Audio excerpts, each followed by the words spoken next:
ଯେତେ ଛୋଟରୁ ବଡ ହେଲି ତ ମୁଁ ଯେତେ ସ୍କୁଲ ଲାଇଫ କଥା କହୁଛି ମୁଁ ଯଦି ସ୍କୁଲ ଲାଇଫରେ ପଢୁଥିଲି ତ ମତେ ମାନେ ସାଙ୍ଗସାଥି ମାନେ ମୋ ସ୍କୁଲର ଫ୍ରେଣ୍ଡ ମାନେ କ୍ଲାସ ଫ୍ରେଣ୍ଡ ଯାକ ସେମାନେ ସମସ୍ତେ ମତେ ମାଇଚାରକ କହୁଛନ୍ତି ତା ବଡ ଶ୍ରେଣୀ କ୍ଲାସ ର ପିଲାମାନେ ସେମାନେ କହୁଛନ୍ତି ତୁ ମାଇଚାରକ କାହିଁକି ହଉଛୁ ସେମାନେ ମତେ ସମସ୍ତେ ୟାର୍କି ମାନେ କରୁଥାନ୍ତି ମତେ ଖୁବ ଖରାପ ଲାଗୁଥାଏ ତାପରେ ଘର ପାଖରେ ମା ବାପା କାକି ଭଉଣୀ ସମସ୍ତେ ମତେ କହୁଥାନ୍ତି ଇଏ ପୁରା ଝିଅ ଲୋକ ଆଟିଟ୍ୟୁଡ ସବୁ ସମୟ ଢଙ୍ଗ ବାଗଟା ଭଲ ନୁହେଁ ତାପରେ ମାନେ ମୁଁ ସାଇକେଲ ବି ଚଲେଇ ପାରୁଥାଏନି କି ବାଇକ ଛଡା ଦୂର ଥାଉ ମୁଁ ସାଇକେଲ ବି ଚଲେଇ ପାରୁଥାଏନି ତ ମାନେ ଝିଅ ମାନଙ୍କର ସ୍ୱଭାବ ଯେରକମ ଝିଅ ଗୋଟେ ଯେରକମ ହଉଥାଏ ମୁଁ ସେରକମ ଭାବେ ହଉଥାଏ ଝିଅ ମାନଙ୍କର ଡ୍ରେସ ପହନିବାକୁ ଭଲ ପାଉଥାଏ ଝିଅ ମାନଙ୍କର ସାଜିବା ପାଇଁ ପସନ୍ଦ କରୁଥାଏ ବୁଝିପାରୁଛ ଯୋଉଟେ ଝିଅ ସାଜିନା ମୋର ଇଚ୍ଛା ହଉଥାଏ ମୁଁ ବି ସାଜିଲେନି ସିଏ ସାଜିଛି ତାକୁ କେତେ ଭଲ ମତେ ସାଜିଥିଲେ ମତେ ଭଲ ଲାଗିଥାନ୍ତା ମୋର ଏଇ ଭାବଟା ଥାଏ ବୁଝିପାରୁଛ ଆଉ ପୁଅ ମାନେ କାହାକୁ ବେଶୀ ଭଲ ଲାଗୁଥାଏ କାରଣ ସେଥିରେ ଆଉ ଭଲ ଭାଷା ମାନେ ପୁଅ ପ୍ରତି ଥିଲାନି କିନ୍ତୁ ପୁଅ ମାନକାକୁ ଏତେ ମତେ ଭଲ ନଉଥାଏ କିନ୍ତୁ ଝିଅର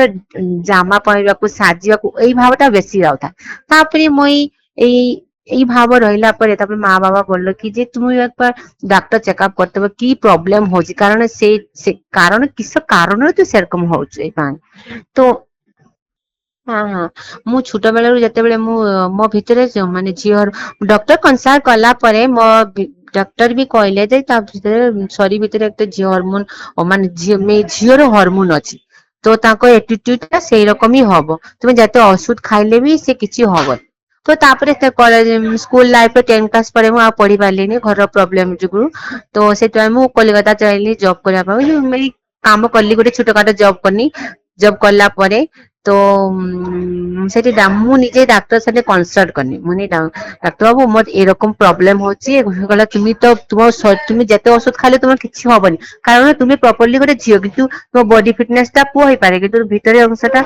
ପୁରା ଝିଅ ତ ତୁମେ ହରମୋନ ଚାଲୁ କରିତେ ପାର ତ ତାପରେ ଡକ୍ଟର ଏମনি ତ ଔଷଧ ଦେବେନି ଡାକ୍ତରରା আমাকে সাইকো টেস্ট করবে তারপরে আমার হরমোনের টেস্ট নেবে সবকিছু টেস্ট করলা পরে আমাকে হরমোন দেবে এমনি কাহারিকে হ্যাঁ ঝিও বনি পারিবে না কেই হট করে ঝিও বনি পারিবেনি কারণ সে চেকআপে অনেক টেস্ট করবে অস্ট্রোডায়াল মানে যে একটা ইয়ে আছে হরমোন ইয়ে যেটা অস্ট্রোডায়াল যেটা কি সেই অস্ট্রোডায়াল ভাব যদি কম বড় বেশি রুহে সেই হিসাବରେ কি ଔଷଧ ଦିଅନ୍ତି टेस्ट करे मत कहले तुम हार्मोन चालू करो हार्मोन चालू करला परे तापरे 3 वर्ष पर मो ब्रेस्ट इंप्रूव हैला बॉडी कटनेस फिटनेस तापरे सब ग्लो करबा को आसिला तो तापरे डॉक्टर कहले जे तुम एबा ब्रेस्ट इंप्रूव होइछे तो तुम एबा डॉक्टर कंसल्ट करे दिल्ली ते डॉक्टर नरेंद्र कौशिक बसन तुम ओखाने कंसल्ट करे तुम सर्जरी करते पारो तापरे আমি গিয়ে দিল্লিতে গিয়ে আমার একটা ফ্রেন্ডের সঙ্গে গিয়ে দিছিলাম দিল্লিতে গিয়ে ওখানে টাকা অ্যাডভান্স দিয়ে আসতে হয় তারপরে 1 মাস পরে আমার সার্জারি হলো সে বললো কি এবার তুমি করতে পারো কোনো প্রবলেম নেই 6-7 লক্ষ টাকা খরচ হয়েছে মা কু বাপা কু কইଥିଲି কিন্তু মা বাপা কইলে তোমার ইচ্ছা তুমি যাহা করিব সেটা তো পার্সোনাল ম্যাটার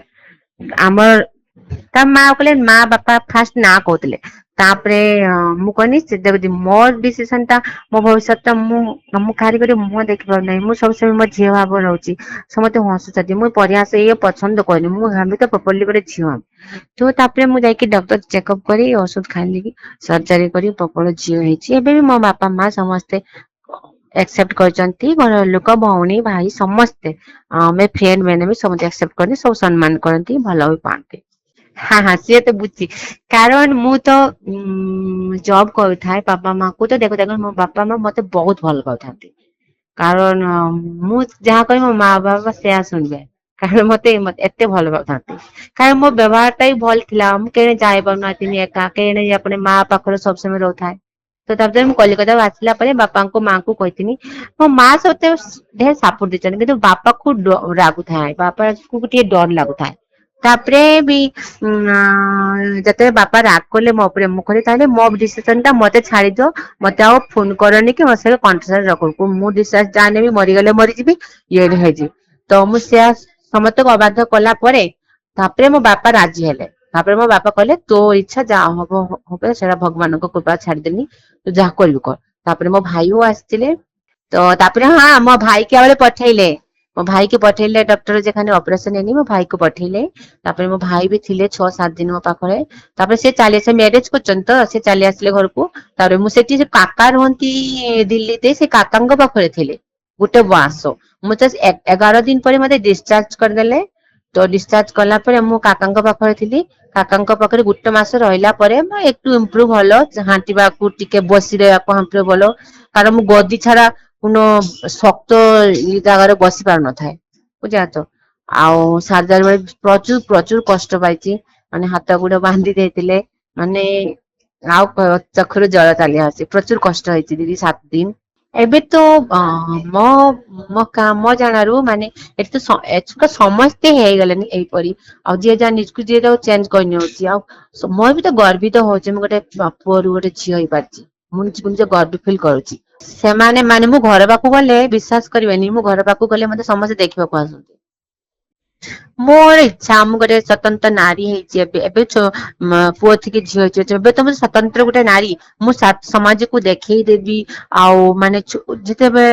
ମାନେ ଗରିବ ପିଲାଙ୍କୁ ଛୋଟ ଛୋଟ ଗରିବ ପିଲାଙ୍କୁ ବୟସ୍କ ବୁଢାଙ୍କୁ ସେ ପ୍ରଚୁର ଗରିବ ସେମାନଙ୍କୁ ସାହାଯ୍ୟ କରି ଦୁନିଆକୁ ଦେଖେଇତେ ପାରି କିଛି ବି ସେମାନଙ୍କୁ ସକ୍ଷମ କରି ସାହାଯ୍ୟ ଅନୁସାରେ କିଛି ସାହାଯ୍ୟ କରିତେ ପାରି। ଆଉ ଦୁନିଆକୁ ଦେଖେଇଦେବି ଯେ ଏଇ ସମାଜ ପାଇଁ ସମାଜରେ କିଛି କରି ଦେଖେଇଦେମି କାରଣ ଏଇ ଦେଖେଇଦେମି ଯେ କାରଣ ଏଇ ଛୋଟ ଗରିବ ପିଲାଙ୍କୁ କି ମା ବାପାଙ୍କୁ କି ଗରିବ ରାସ୍ତା ଘାଟ ଯେ ବୟସ୍କ ଲୋକ ଯେ ଭିକ୍ଷା ମାଗୁଛନ୍ତି ସେମାନଙ୍କୁ କିଛି ଦେଲେ ବି ମୋର ବହୁତ ଆଶୀର୍ବାଦ ମିଳିବ। ଆଉ ସେମାନଙ୍କୁ ଆଉ କିଛି ଦେଲେ ମୋର ମୁଁ ଗର୍ବିତ ଫିଲ୍ କରମି ଯେ ମୁଁ ଗୋଟେ ଝିଅ ହୋଇ ସେମାନଙ୍କୁ କିଛି ସାହାଯ୍ୟ କରିପାରିଲି। ମୁଁ ସମାଜରେ ଗୋଟେ ନାରୀ କାରଣ ମୋର କର୍ତ୍ତବ୍ୟ ଅଛି ଏମିତି ମ୍ୟାରେଜ କରିବା ପାଇଁ ମୋର ବି ସ୍ୱପ୍ନ ଅଛି। କିନ୍ତୁ ମୁଁ ଆହୁରି ମୋ ନିଜ ପାରେ ନ ଦାଣ୍ଡିବା ଯା ମାନେ ନ ଠିଆ ହେବା ଯା ମୁଁ କେବେ ବି ବାହା ହେବିନି। ଏମିତି ଢେର ପ୍ରସ୍ତାବ ଆସିଛି ମତେ ମ୍ୟାରେଜ କରିବା ପାଇଁ ଛୁଆ ମାନେ ଡିସାଇଡ କରୁଛନ୍ତି କିନ୍ତୁ ମୁଁ ଡିସାଇଡ କରୁନି କାରଣ ମୁଁ ଆହୁରି ମୋ ନିଜକୁ ସ୍ଵତନ୍ତ୍ର ଭାବେ ଛିଡା ହବାକୁ ଚାହୁଁଛି। ହଁ ସେ ତ ଭୟ ଅଛି କିନ୍ତୁ ଆଉ ଏଇ ଭାବେ କହୁଛି ଯାହାକୁ ଆଜିକର ଝିଅଟା ହସ୍ପିଟାଲରେ ଯେ ମର୍ଡର କେସ୍ ହେଇଛି ତାକୁ ରେପ କରିକି ମାରି ଯାଇଛି ସେଇ ଭାବେ ଯାକ ଆଉ କାହାରିକି ନ ହଉ ମୁଁ ସମାଜକୁ କହିଦଉଛି ଝିଅର ବି କ୍ଷମତା ଅଛି ଝିଅର ମୁଁ ବହୁତ ସୁରକ୍ଷିତ କରୁଛି ଝିଅ ମାନଙ୍କର କ୍ଷମତା ଅଛି ଯେମିତି ପୁଅ ମାନଙ୍କର କ୍ଷମତା ଅଛି ଝିଅ ମାନଙ୍କର ସେମିତି କ୍ଷମତା ଅଛି। ଏଇ ଏଇ ଯେ ଅବସ୍ଥା ଟା କରିଦେଇ ଗଲା ମାନେ ଡକ୍ଟର ମାନେ ସମସ୍ତେ ମିଶିକି ଯାହା କରିଛନ୍ତି ସେଟା ତାର justice ଚାଇ I want to justice we want to justice আমরা ସମସ୍ତେ ଚାଇ ତା ଜଷ୍ଟିସ ଚାଏ। ମୁଁ ତ ଏବେ ସୁରକ୍ଷିତ ଅଛି। ପ୍ରଥମ ତ ସମାଜରେ ମୁଁ ତ ସୁରକ୍ଷିତ ଅଛି ମତେ ବହୁତ ସମସ୍ତେ ସମ୍ମାନ କରନ୍ତି ରେସପେକ୍ଟ କରନ୍ତି ସମାଜରେ ମୁଁ ଗୋଟେ ଏନଜିଓ କରି ମାନେ କିଛି ଗରିବ ବୟସ୍କ ଲୋକମାନଙ୍କୁ କିଛି ସାହାଯ୍ୟ କରିପାରିମି ଏଇଟା ମୋର একটু